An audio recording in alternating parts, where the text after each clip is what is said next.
Alright, it's time for everything to come crashing down. Things were going so well for these two, and now it's time for Jed's big secret to come out as she runs away from Francisca's murder. So, to the back. The back we go once more. I didn't know how far it was or how long it would take. I didn't even know the direction I was going, but I managed to arrive. I didn't hear voices outside. Everyone seemed to have gathered in the front, around Francisca's corpse. My right eye burned even hotter, hot enough to go up in flames.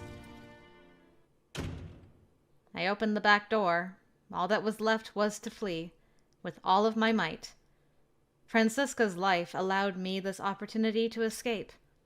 But perhaps even that was all for naught. There was one man waiting for me at the rear exit. It's our boy. A man of the Hawk that I knew well. Lugus. Jed? The heir of the Hawk pointed his drawn sword at me and stood there with a slightly bewildered look. You did this to Francisca. You are a Hawk. A Hawk! Anger and hatred. The sense of powerlessness that stemmed from betrayal caused words of resentment to escape my lips. I put my hand on my sword. Is the woman who came out to the front of the manor really the Lady of the Wolves? What do you mean? It could be a body double, and you could be guiding the real one to safety. I couldn't understand what he was saying. I'm still going to, lose my mind if it turns out it was a body double at some point. I don't think it is. I don't think it was, but it would just absolutely blow my mind if Francisca was still alive somewhere. If the Francisca that just died before me was a fake. If that wasn't Francisca. If it wasn't her, who died in her place? I swung up my sword at Lugus. Losing all semblance of calm, Lugus dodged my sword easily and pinned me to a tree with his free hand. The Wolf Sons aren't supposed to be here, so why are you? He held me by my throat while he squinted, looking at my face. Welp. That cat's out of the bag. The red eye of the witch. My eye was burning up. I couldn't control it. There was no way I could. My raw emotions were erupting at this man. Yes, I'm the witch. Your love is a witch! My love? Are you? Francisca didn't need to die. The one that should have died, the one that you wanted to kill, was me! Over there! I hear voices! Master Lugus, are you alright? I heard footsteps. His grip loosened briefly, and I escaped, running away to the town. She shook him. She shook him to his very core. He's got a lot to think about now.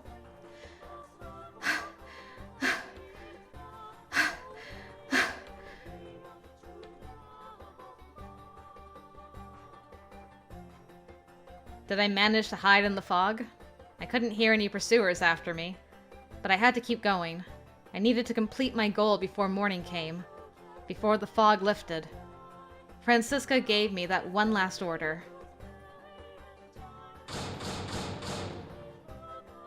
Okay, I think this is basically the end of her reveal to Lugus. Now it's like hiding the Kaleidovia, yada yada yada. I think we actually lose Lugus for a little while. So I will bring you in when he decides to pop up again. Okay, a wild Lugus has appeared. Not for our girl, but he has appeared. So we'll see what he's got to say to his dear old dad about things and stuff. Father, I have returned. How was it? It appears that someone has taken it already. The priest of the church has no idea who it could be. And you believed him? If you don't mind us taking more extreme measures, It wouldn't be difficult to make him speak the truth. There is no need to go that far. Only a wolf would take that. Master Lugus, I've compiled a list of suspicious persons. Haku, prepared as always. Was it unnecessary? No. Let me see that.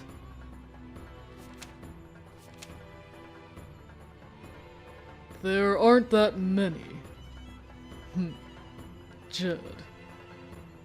That one, although a wolf, can move freely about. I didn't ask for your opinion. Yes, sir. Excuse me. Father, I'll be going now. Yes. Hurry.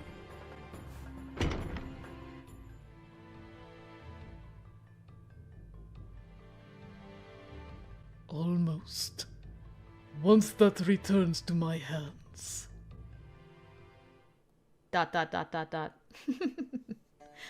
Alright.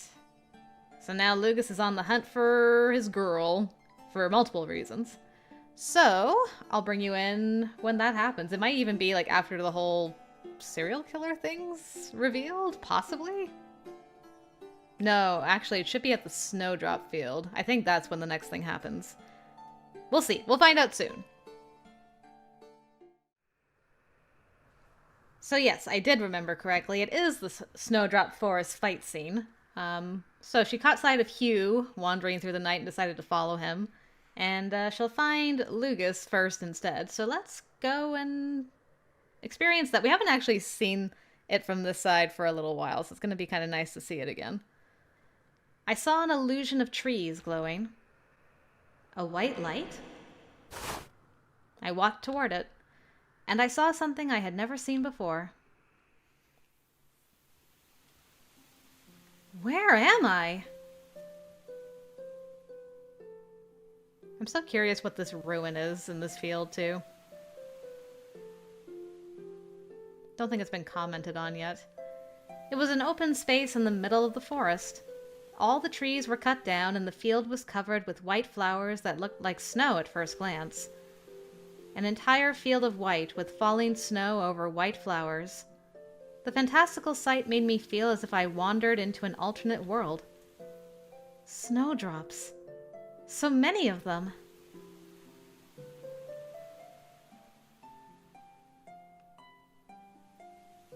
It's almost like this field's a little bit protected from the spell, for some reason. I didn't know there was a place like this in the forest. It didn't appear to be kept up by anyone. Did they all grow here naturally? Such beautiful flowers, so filled with life. I think I've seen someone holding this flower recently. Yep. I heard footsteps and turned around. I remembered. I was chasing after Hugh.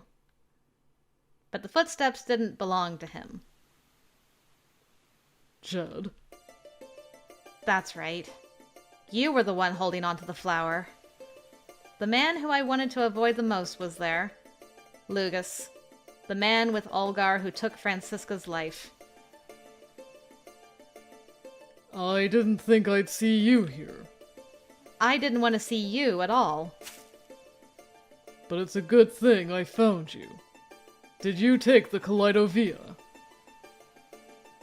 I didn't know what to say. This was bad. I might as well have said yes by keeping silent. Hand it over. I refuse. This time I answer immediately. Francisca told me to never give the Kaleidovia to Olgar.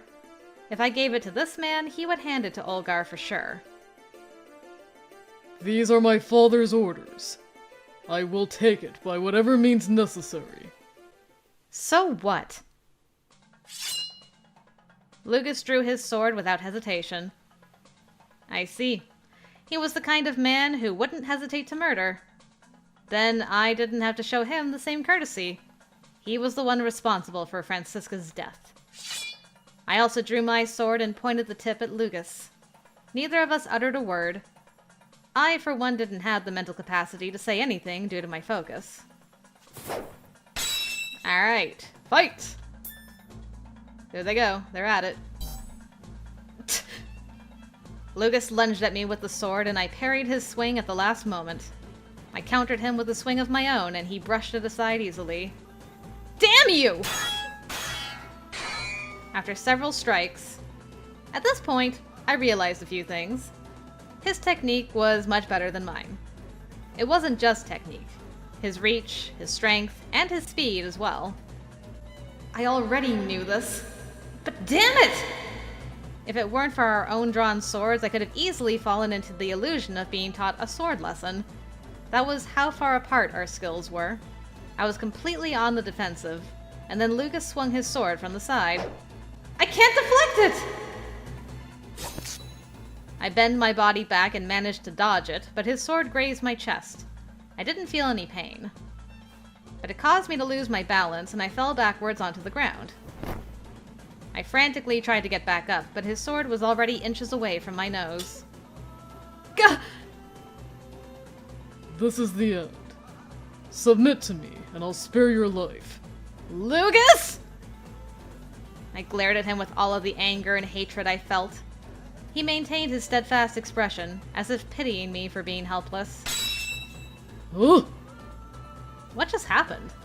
The sword pointed at me suddenly vanished. In its place, I saw the backside of the person I was chasing after earlier. Don't be looking at another guy's backside, girl. That's just rude.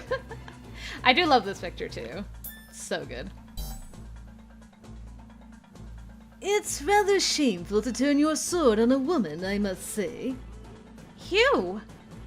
I couldn't see his face, but I was sure it was him. His unworldly platinum hair and jet black clothes. What are you... Do you want to continue? It'll be 2 against 1, though. Are you hesitating? Gah! Lugus managed to block Hugh's quick strikes, but I could tell from Hugh's movements that he was an able fighter. Now, what are you going to do?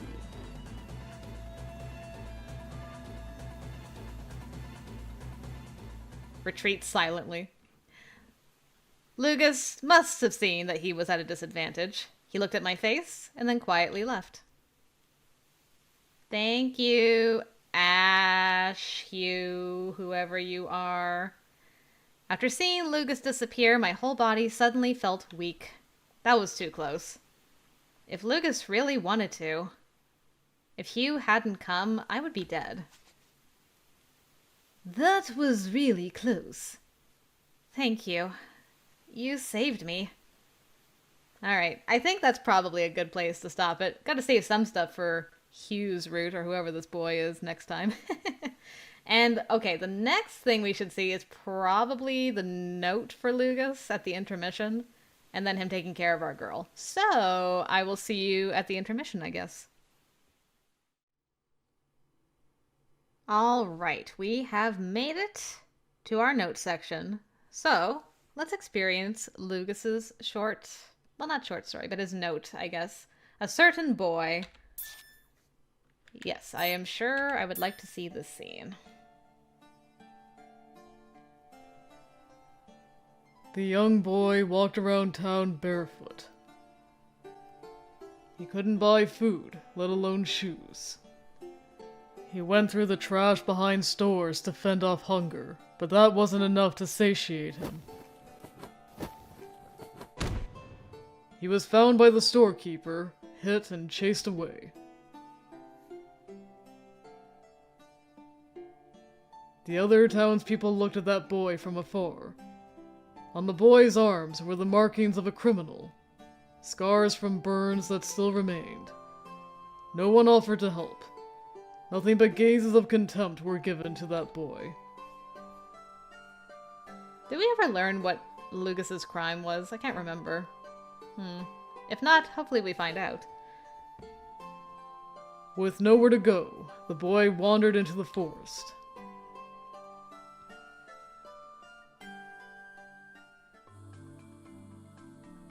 How far had he walked? Soon, he found himself at the old tower. Maybe he could get out of the cold in here.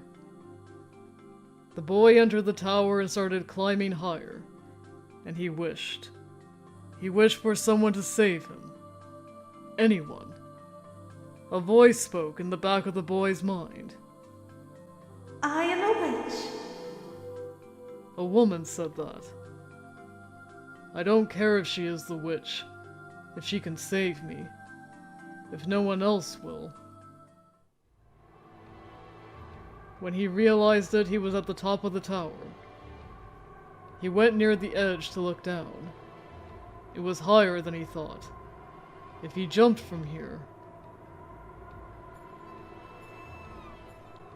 If no one will save me, then I might as well... Are you going to jump? I'm sure it'll feel great. A man's voice. He turned around and saw a ghostly figure. But you shouldn't do that. From the way I see it, you don't appear to have wings.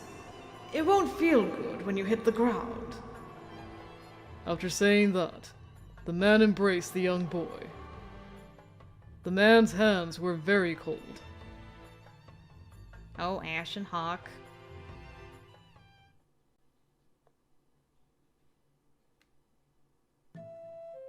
The man did not know how to cook. All that was placed on the table was hardened bread as if it were frozen. He also had some raw vegetables that were cut up. But to that boy, it was a feast. The boy asked why he was being given food. The man said he may not look it, but he had a child about the same age. Only the man and the boy were at the tower. Where was that child now? The boy thought it was strange, but he did not ask anything more. For the next few days, the boy stayed with the man. He ate and slept well, allowing him to return to good health. And after that, he had the desire to return to town. The town was filled with memories of his family. Upon hearing that, the man simply smiled. Then you should go to the church. They will not turn away children like yourself. And here's a little gift for you. An expensive-looking ring was given to the boy. I just realized that Ashen Hawk gave, like, all this jewelry to the three boys. And Jed, too. Like, he made all these pieces of jewelry, and they all got to the kids from him. Fitted between the prongs with a bestial motif was a beautiful gem that felt like he would get sucked into.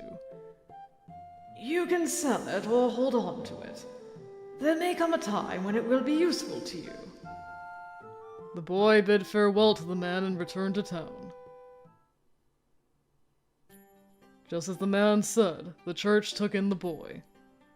The priest had a strange birthmark on the back of his hand, and did not take away his belongings.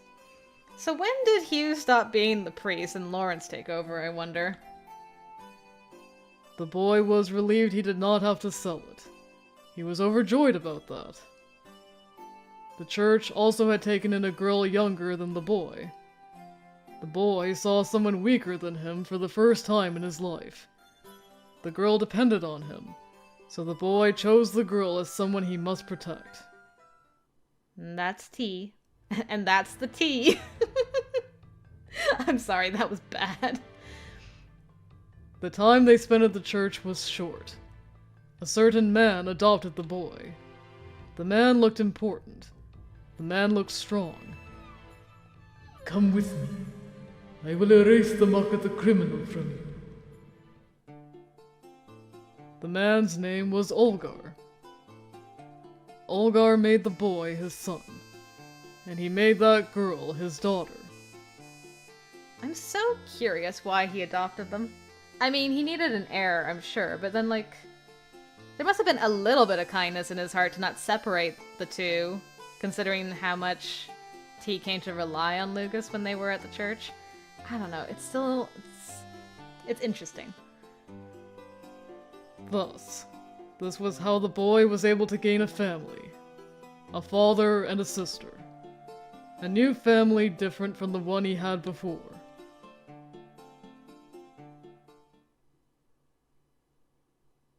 Alright, and there you have it. There's Lugus's note. Yeah, why don't you guys just hang around, actually?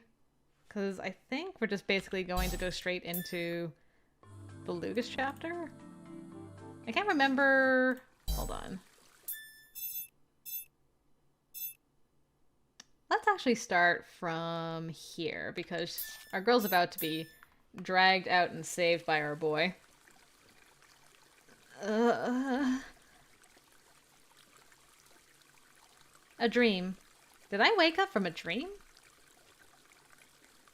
My eyes didn't open. I couldn't tell the difference between reality and a dream.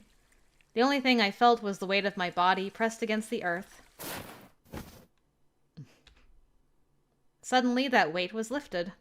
I sensed that I was floating in the air. Ah, this must still be a dream. Where will I fly to? My head was in a haze, and I couldn't think of anything. I didn't want to think of anything in that moment anyway. Alright, he lifted her up, and now we get a whole chapter full of Lugus. I felt like I was in a long, long dream. I couldn't remember what I was dreaming about, but it wasn't a happy one. The nightmare would soon be over. A sudden pain and heat forced my consciousness to surface. I slowly opened my eyes. It was so bright. It took me a long time to get used to it. My blurry vision slowly regained its focus. I could finally see a ceiling. Is this my room? It was my room in the tower. Did I sleep in my room last night? My head was still in a haze. No. Yesterday, I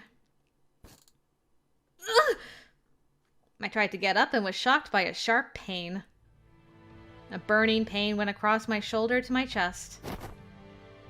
It wasn't a dream. Levi cut me and... I slowly reached to touch my wound. It felt like a cloth. Were these bandages? I gritted my teeth against the pain as I turned my head to look at the wound. It appeared to be treated. What is... Levi slashed my shoulder and I fell into the river. That much I remembered. The door opened and someone entered. It must be the person who treated my wounds. Ashen Hawk? Surprise, surprise, it's this boy. You awake? Lugus! Someone I didn't expect was there. The man who murdered Francisca. The man who attempted to murder me, too. I flinched back out of reflex, but due to the pain, I could barely move. Don't move. I gave you first aid, but I'm no doctor. You did this? Why? I need you alive. Why? Oh, that's right. If I died, he wouldn't know where to find the Kaleidovia. That was his purpose. That was his excuse. I was found by the worst possible person at the worst possible time. I had no strength to resist him right now. Just get some rest. You're unable to go outside anyway. What do you mean? He motioned with his chin out the window. I looked and saw a blizzard. Strange. Why didn't I notice it before? Once I realized that it was there, I couldn't help but hear the strong winds beating against the window. After finding you, I remembered about there being a tower here. We can't leave until it subsides. So, stay put. Wait! I quickly stopped Lugus as he left the room. Was it just you and me in this room? Yes. There was no one else here. Ashen Hawk just being like, you know what? I'll let the romance take its course. I'll just fly away for right now. This is the perfect fan fiction setup. Two star-crossed lovers at a crossroads of being angry at each other for different things. stuck together in a room because of a storm, can't go anywhere. It can only progress to one natural conclusion. You know what I'm saying? Winku winku. So, Ashen Hawk knows what's up. He's just helping our girl out. Lugus walked away until I couldn't hear him anymore. I kept staring at where he disappeared to, but suddenly I was exhausted and soon found myself back in bed. Was no one here? Not even Ashen Hawk? Ashen Hawk. That's right. When those two met Ashen Hawk, everything went to hell. Something between us broke down. What was with their reaction then? Did they know each other? Levon and Levi seemed to know who Ashen Hawk was, but that was... how surprised Ashen Hawk looked, and the way Levon seemed angered. Levi, in turn, ran away. I followed after Levi, and he cut me. The knife that Levi held was the same one the serial killer used in the murders. Is Levi the culprit? I couldn't imagine him being the murderer, but if that was the case... What's going on? My head felt heavy. You need some rest, girl. I was still sleepy. My body desired more sleep. I turned my body so my wound wouldn't touch the bedding. There were so many things to think about. But right then, I was so sleepy. I wanted to forget everything and just... drift. Just don't even think about it. Whoa, that storm. I woke up this time not out of pain, but from the fierce roaring of the blizzard. It appeared I had slept for a long time. My head felt rather light. I slowly got up. It hurt. Not so much that I couldn't stand up, but I couldn't move around yet.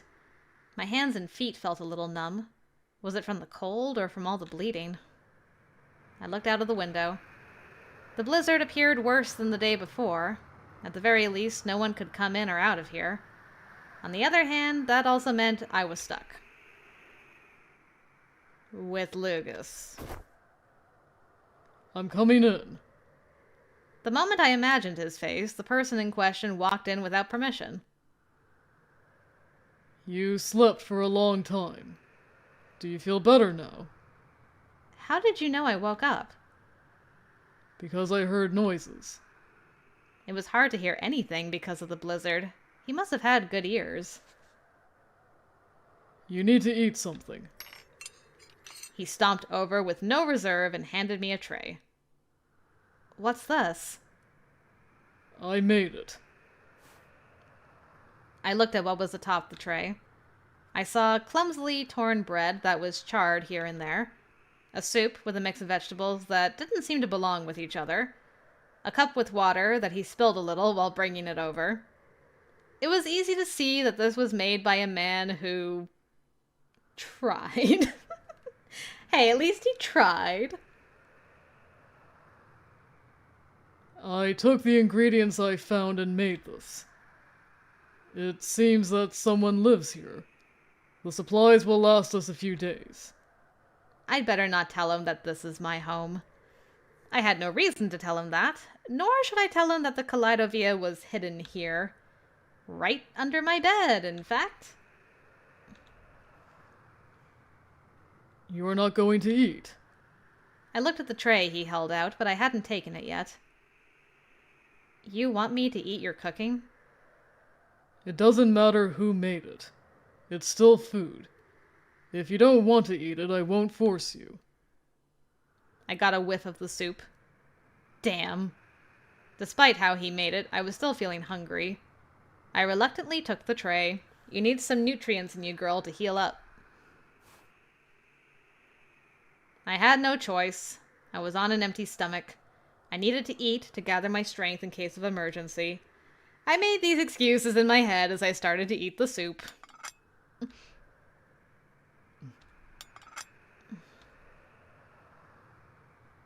Why don't you say something?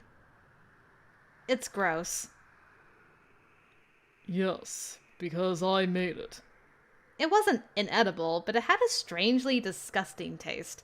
It was barely seasoned, but it somehow also tasted dirty.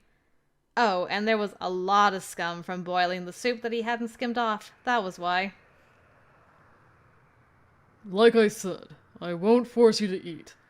Just put it down if you don't like it. I'll eat it. I don't want to waste food. I bit down on the burnt bread and took a sip of the soup, one after the other. It was disgusting, but it reminded me of Francisca's cooking. And of all people, it was his cooking that reminded me of it. Is it so bad that you'd cry? No! I'm not crying! Oh. Damn it, I am crying. It appeared that tears had been welling up. I nervously tried to wipe my tears and spilled the cup on my tray. Luckily, the water didn't get on top of the cooking, but it drenched the shirt I was wearing. Oh, right, I forgot about this part. What are you, a child? Shut up! Ow! I tried to move the tray to the side to wipe myself down, but the pain stopped me. Just get changed. It's faster that way. Don't move. I'll do it for you. Huh? No, I'll do it myself. I can do that. You're wounded, so do as I say. He was serious. He was not the kind of person that would joke about something like this. Lugus reached out to my neck. It was no use to fight him off in that moment. I tried my best to resist by twisting my body so my back was turned. For a second, I thought maybe Lugus paused briefly, but then he quickly resumed. Ayo! Yep. Also, I love that in this picture. I never noticed it the first time. I was looking at it the other day. For no reason. Stop it. But I'm like, they're just letting the water run right onto the bed. Like, there's no attempt to, like, put the cup up or nothing. It's just pouring out onto the sheet. It's just like... I know they're preoccupied here, but guys, honestly. Get your act together.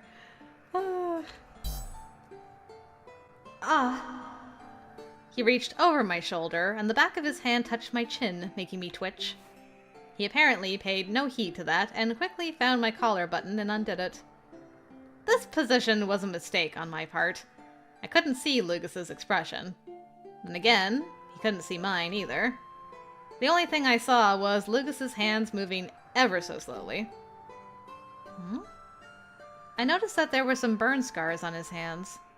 He had tattoos over them, so it was difficult to make out, but the scars were quite large. These were...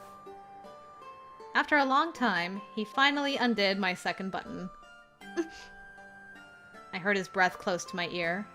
A soft breath, as if he was trying to stay silent. I froze up. Why was I so nervous? This was Lugus I was dealing with. Actually, why was Lugus doing this to me in the first place? His fingers touched my third button, and then he stopped. Not there. Not there? What's not there? There's no button, or what? I saw Lugus's fingers grabbing onto the button, so that couldn't be. What's supposed to be here isn't. Lugus's hand was stopped right above my chest. So rude! I realized what he meant, and my body reacted like lightning. I forgot about the pain and shoved my elbow behind me as hard as I could. Deserved! Oof! I couldn't see behind me, but it appeared I hit the pit of his stomach. Should have been lower. You did well, my elbow. Such a good line. Touch me there again and I'll kill you. Good. If you can move that much, you seem to be fine. I already said that! That smirk. I sensed his presence moving away behind me, and he threw a change of clothes from afar. Uh-huh. I turned around to glare at him, but Lugus was already far away. I glared at him until I couldn't hear his footsteps anymore, and I quickly changed out of my wet shirt. Such rudeness. It hurt. I didn't feel it earlier, but the pain had returned. I think that elbow strike just worsened my wound. Worth it. But now wasn't the time to cry about it. If I didn't hurry, he would come back again. My anger built up inside. I would not forget this so soon. He's so rude! At the same time, I wondered why I was so mad. The physical features of a woman can only be a hindrance for me. Is it because Lugus made fun of me? Because Lugus made fun of my womanhood, or lack thereof? Or because I want Lugus to see me as a woman? Ooh, asking the real questions. No, that's impossible. I tried to shake the stupid ideas out of my head. As I shook it, a sharp pain ran through my body. Seriously, what was I thinking? Damn it, this is all Lugus's fault.